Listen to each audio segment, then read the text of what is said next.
大家好，歡迎嚟到翠兒生活頻道。今日我會做兩種味道嘅雲吞。第一個呢就係香辣味道嘅紅油抄手，第二個呢就係上湯雲吞。依家嚟處理下啲蝦先。蝦嘅份量大概係1磅重。咁啲蝦呢已經清理晒腸噶啦，咁我只需要將啲蝦殼搣咗就得。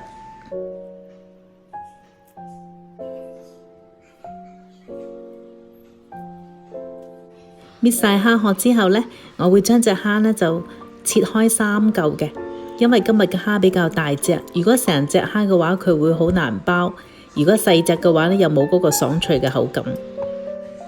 將佢放入個碗入邊，依家嚟調一調味道：1茶匙嘅油，1/4茶匙嘅鹽，胡椒粉1/4茶匙，蠔油半茶匙。然後將佢撈勻啦，醃一醃佢，大概醃20分鐘。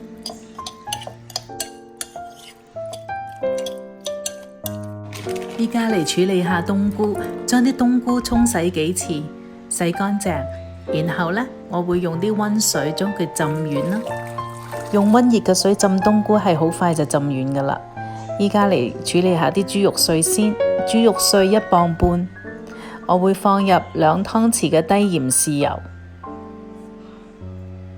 半湯匙嘅美極生抽，蠔油半湯匙，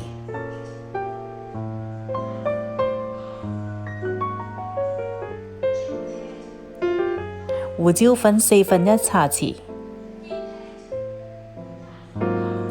麻油1湯匙，1茶匙嘅13香，呢個就係13香嘅包裝啦。係由10幾種嘅香料呢研製成粉狀嘅一種調味料嚟嘅。放入剁好嘅薑蓉，最後打入1個雞蛋。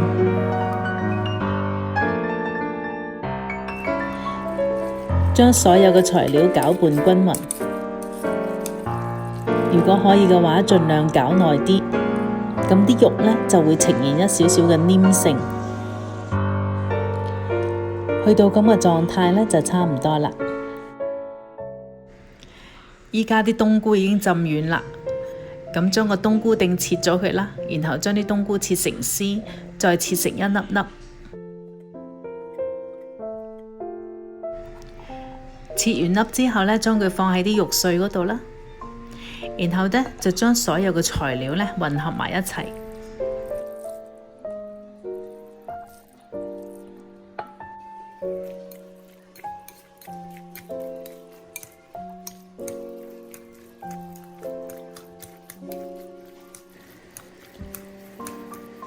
望落都撈到差唔多啦，依家開始包雲吞。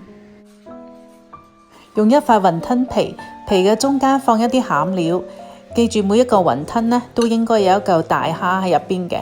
然後喺皮嘅4邊呢搽上一啲清水，然後用個匙羹仔將啲餡料壓一壓佢，將4邊嘅皮呢黐實，咁樣一個雲吞就包好噶啦，非常之容易。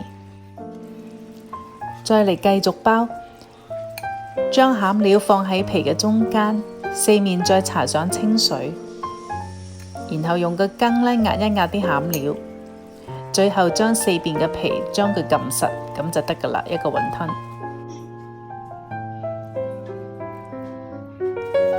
其實雲吞有好多種包法噶，呢一個係其中一種簡單嘅包法。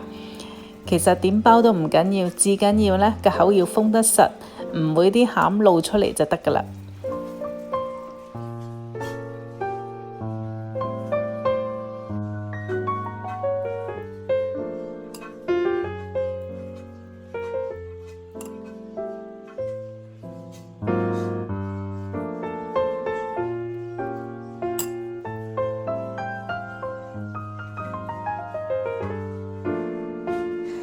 啲雲吞包好啦，依家開始煮，煲一煲嘅熱水，水滾咗之後放入雲吞。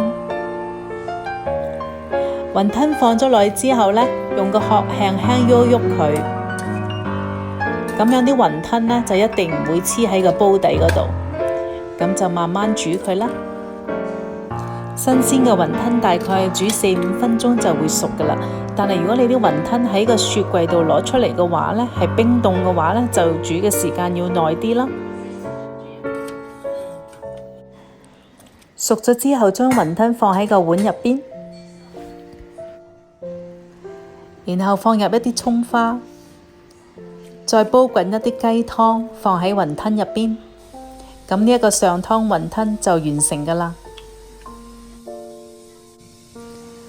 一啖一粒雲吞，又好味又爽口，非常之鮮味。依家嚟做另外一種味道。首先用一個碗仔放入一啲嘅蔥花，再淋上少少嘅熱油，等蔥花嘅香味出晒嚟，然後放入低鹽豉油半湯匙，辣椒油半茶匙。如果你食得辣嘅，可以放多啲，再放入少量嘅芝麻，再放入1茶匙嘅醋啦，然後將佢撈勻。